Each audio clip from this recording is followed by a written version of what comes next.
주시는 하나님의 말씀은 창세기 17장 1에서 8절까지 말씀입니다. 창세기 17장 1에서 8절까지 말씀 우리 한 절 한 절씩 함께 읽도록 하겠습니다. 1절부터 읽습니다. 시작. 아브라함이 99세 때에 여호와께서 아브라함에게 나타나서 그에게 이르시되 나는 전능한 하나님이라. 너는 내 앞에서 행하여 완전하라. 내가 내 언약을 나와 너 사이에 두어 너를 크게 번성하게 하리라 하시니 아브라함이 엎드렸더니 하나님이 또 그에게 말씀하여 이르시되 보라 내 언약이 너와 함께 있으니 너는 여러 민족의 아비가 될지라. 이제후로는 내 이름을 아브라함이라 하지 아니하고 아브라함이라 하리니 이는 내가 너를 여러 민족의 아비가 되게 함이니라. 내가 너로 심히 번성하게 하리니 내가 내게서 민족들이나 왕들이 내게로부터 나오리라. 내가 내 언약을 너와 너 및 내 대대 후손 사이에 세워서 영원한 언약을 삼고 너와 내 후손의 하나님이 되리라. 내가 너와 내 후손에게 내가 거류하는 이 땅 곧 가나안 온 땅을 주어 영원한 기업이 되게 하고 나는 그들의 하나님이 되리라. 아멘. 자, 우리는 2023년을 부르심 앞에 다시 서는 교회라는 표로 시작했습니다. 부르심 앞에 다시 선다는 것은 우리가 하나님의 자녀로서 또 그리스도인으로서 또 크리스찬으로서 잘 살아가고 있는지를 고민하며 뒤돌아보고 되돌아보는 것을 말하죠. 하나님께서는 우리가 하나님의 자녀로 잘 살아가게 하기 위해서 우리를 부르셨지 않습니까? 그렇게 우리를 부르셨다면 우리가 그런 삶을 살아가도록 우리들을 불꽃 같은 눈으로 바라보고 계시고 또 하나님의 자녀로서 양육하기 위해서 최선을 다하고 계신다라는 것이에요. 이런 하나님의 모습을 우리는 우리의 삶 속에서 발견하고 또 체험해 보자는 것이 부르심 앞에 다시 서는 사람들의 모습이라고 할 것입니다. 이런 모습들을 우리는 성경의 많은 인물들을 통해서 발견할 수 있는데 우리가 계속해서 살펴볼 인물이 믿음의 조상이라고 하는 아브라함이라고 했습니다. 이 아브라함은 처음부터 믿음이 있는 사람이 아니었어요. 우리와 같이 하나님에 대한 믿음도 없었고 하나님을 의심했던 사람이었습니다.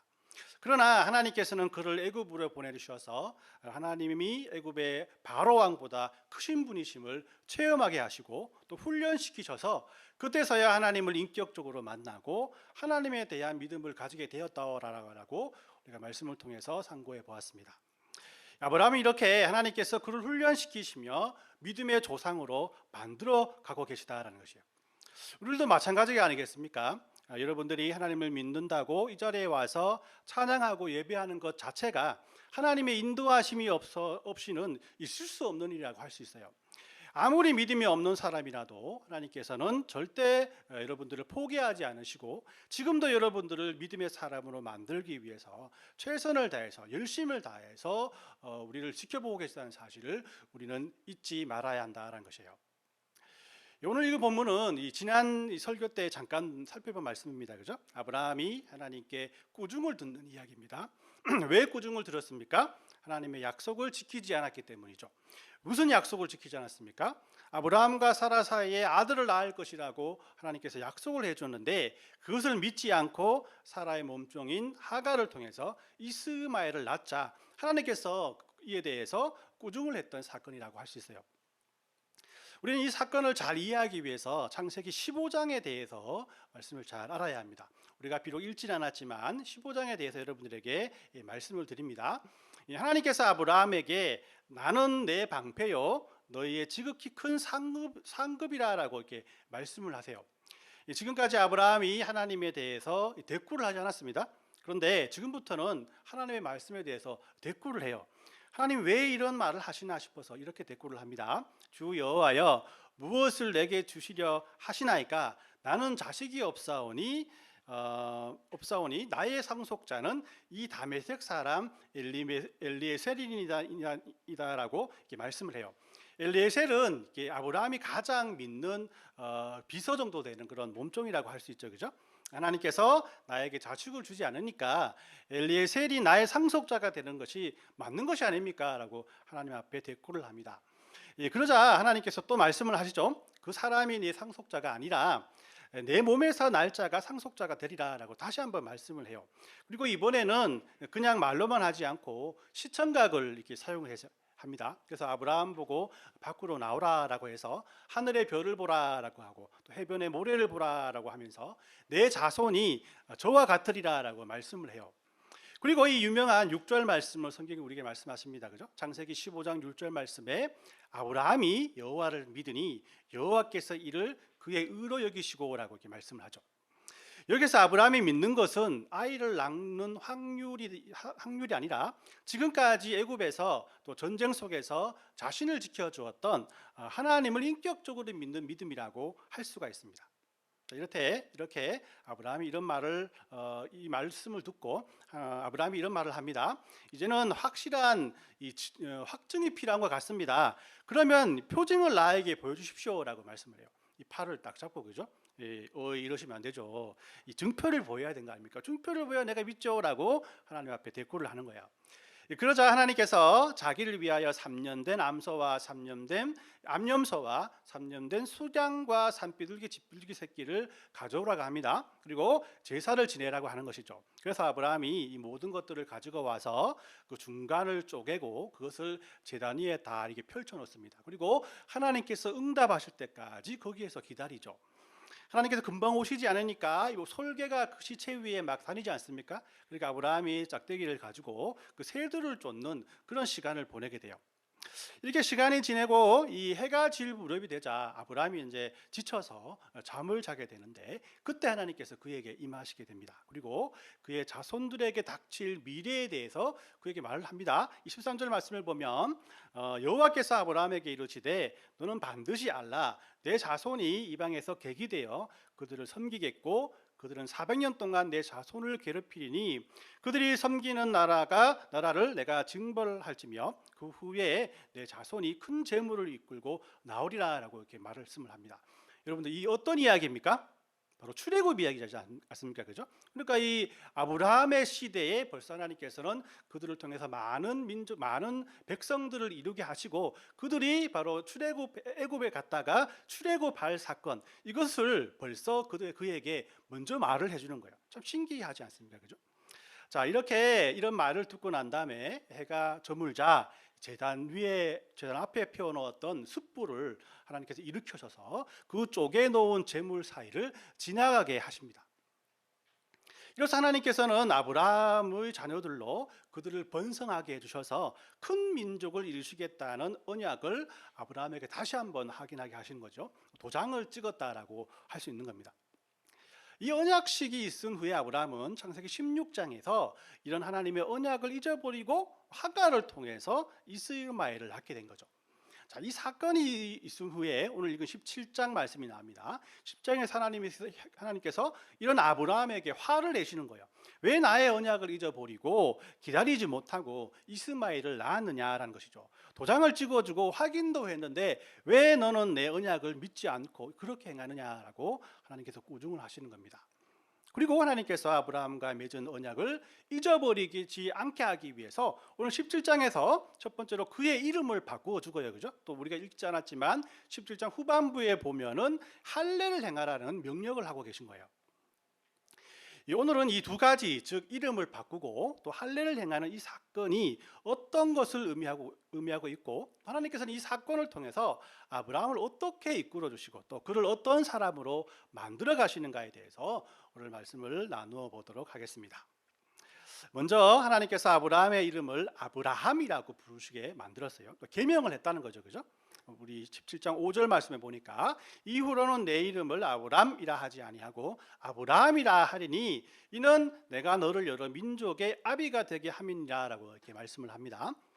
우리가 알고 있는 믿음의 조상의 이름은 무조건 아브라함이에요. 그죠? 믿음의 조상 아브라함은 8명의 아들이 있었는데요. 이런 노래 있잖아요. 그죠? 원래 이게 아브라함의 이름은 아브람이었어요. 아브람이라는 뜻은 큰아버지라는 뜻을 가지고 큰아버지. 그럼 아브라함의 뜻이 뭐라고 했습니까? 오늘 말씀 보니까 여러 민족의 아버지, 즉 열국의 아버지라는 뜻을 가지고 있다는 겁니다.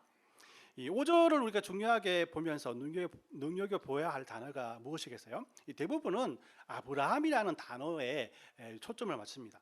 왜냐하면 아브라함이라는 단어가 열국의 아버지잖아요. 그죠? 그러니까 열국의 아버지는 아주 위대한 그런 아버지다라는 이름을 가지고 있기 때문에 이 아브라함이라는 이름에 초점을 맞춥니다. 그러나 여러분 생각해 보십시오. 열국의 아버지라는 이름으로 아브라함의 이름을 바꾼다고 아브라함이 무슨 변화가 있겠습니까? 하나님께서 벌써 이 15장을 통해서 제단 위에 제물을 지나가실 때 아브라함은 벌써 하나님에 대한 믿음을 가지고 있었습니다. 그러나 그는 믿음의 사람들로 그런 행동을 하지 못하죠. 그죠? 하나님의 약속을 기다리지 못하고 이스마엘을 낳아서 하나님께 야단을 맞게 되는 거예요. 그래서 저는 이 5절에서 우리가 초점을 맞춰야 할 단어는 그의 이름이 아니라 우리 빨간 줄로 되어 있죠. 그죠? 되게 하민이라는 말씀이라고 생각합니다. 이 이름을 바꾸는 이유는 바로 무엇이겠습니까? 너를 그 이름처럼 열국의 아비가 되게 할 것이다라는 하나님의 열심이 그곳에 담겨 있는 거예요. 여러분, 하나님께서 왜 아브라함의 이름을 아브라함이라고 했겠습니까? 그 이름대로 하나님께서 아브라함을 열국의 아버지로 만들겠다라는 의지가 그의 이름에 담겨 있는 거라는 거예요. 실제적으로 이 이름을 달고 다니면서 아브라함은 이 이름이 불릴 때마다 옛날 상처가 떠올랐을 겁니다. 그죠? 생각해 보십시오. 이름만큼 많이 쓰이는 것이 없지 않습니까? 그죠? 하루에 몇 번씩이라도 불리는 것이 그의 이름입니다. 마트에 가도 자기 이름을 부를 수 있고, 그죠? 또 병원에 가도 아브라함님이라고 부를 수 있는 거잖아요. 이 이름이 불릴 때마다 아브라함은 항상 기억해야 했습니다. 내가 하나님과의 약속을 또 하나님의 되심을 믿지 못하고 이스마엘을 낳는 사건에 대해서 하나님께서 나를 꾸짖으셨지 내가 얼마나 부끄러웠는지 몰라. 그때 그 사건을 그의 이름을 부를 때마다 생각나게 했다라는 것이에요. 그러기에 아브라함의 이름은 악몽 같은 추억에 잊을 수 없는 상처로서 주어진 이름이라고 할 수 있는 거예요. 아브라함이라는 이름이 불러질 때마다 하나님께서 내가 너로 열국의 아비가 되게 하고 말 거야 라는, 너는 오늘부터 열국의 아비야, 아브라함이라 부르겠다라는 하나님의 그런 외침이 들린다라는 것이에요. 다른 한편으로 생각한다면 그렇습니다. 자기와 사라 사이에 난 자식이 아무도 없지 않습니까? 그죠? 그런데 이름이 뭐예요? 열국의 아비예요. 남들이 볼 때는 그렇죠, 그죠? 저 집 아들 이름이 국구로 끝난대. 그래서 1국이, 2국이, 3국이, 4국이, 막내 아들이 10번째에서 열국인가라고 이렇게 유머 코드가 안 맞는 코드를 가지고 유머를 이렇게 했겠죠, 그죠? 여러분들처럼 아무도 웃지 않았습니다. 아무튼 이 아들이 많이 가진 남자, 아들이 많이 가진 아버지라는 뜻을 가지고 있잖아요. 그래서 실제적으로 그에게는 아들이 없다라는 것이에요.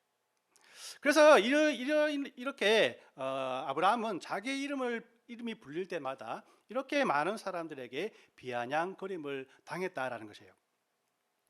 그래서 이름이 갖는 상징은 아주 큰 효력이 있는 것 같습니다. 아브라함이라는 이름으로 불리운 아브라함은 비록 그의 이름에 맞는 삶을 살아가지 못했죠. 그러나 결국 어떻게 됩니까? 하나님께서는 그에게 이삭을 주시고 그 뒤에 하나님께서 아브라함에게 약속하신 대로 그가 열국의 아비가 되고 믿음의 조상이 되고 그렇게 불리우는 사람으로 하나님께서 그를 일으켜 세우셨다는 것이죠. 아브라함이 이렇게 아브라함이라는 믿음의 조상이 된 것은 아브라함이 한 것이 아무것도 없고 모두가 하나님께서 그렇게 아브라함을 만들어 가셨다라는 것이에요. 마찬가지로 우리들은 어떤 이름으로 이 세상에 불리고 있습니까? 그리스도인이요 성도라고 우리가 불리잖아요. 그런데 세상 사람들은 우리들을 어떻게 대합니까? 하나님의 자녀라고 하면서, 하나님의 성도라고 하면서 저렇게 산다고, 저렇게 행동한다고 세상의 비아냥거림을 우리가 받고 살고 있지 않습니까? 그죠? 아브라함의 이름이 아브라함의 아픈 추억을 되뇌이게 했던 것처럼 여러분들의 가장 부끄러운 모습을 세상은 그리스도인이라는 여러분들의 이름을 맞대요. 지금도 여러분들을 부르고 있다는 것이에요.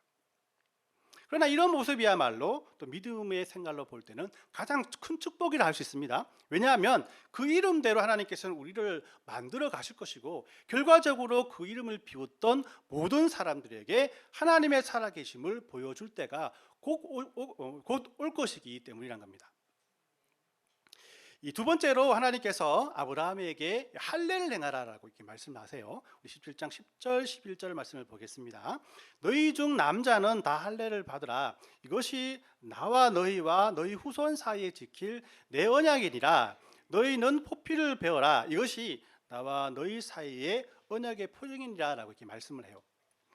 이 할례 사건은 15장에서 아브라함이 재물을 쪼개고 그 위에서 하나님의 불이 지나간 사건과 연결지어서 생각해 보아야 합니다.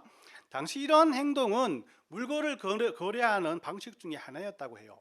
물건을 거래하면서 정직할 것을 확인하는 절차라고 할 수 있는데, 혹시라도 언약을 어길 시에는 이 재물과 같이 쪼개어진다라는 그런 표징을 가지고 있다고 합니다. 요즘도 어떤 집단에 가면 들어가서 탈퇴할 때는 이렇게 뭐 손가락을 자르는다고 하잖아요, 그죠? 그래서 들어올 때는 쉽게 들어가도 나갈 때는 쉽게 못 나가 이렇게 한다고 하지 않습니까, 그죠? 마찬가지로 그러한 이 표징을 가지고 있다는 거예요.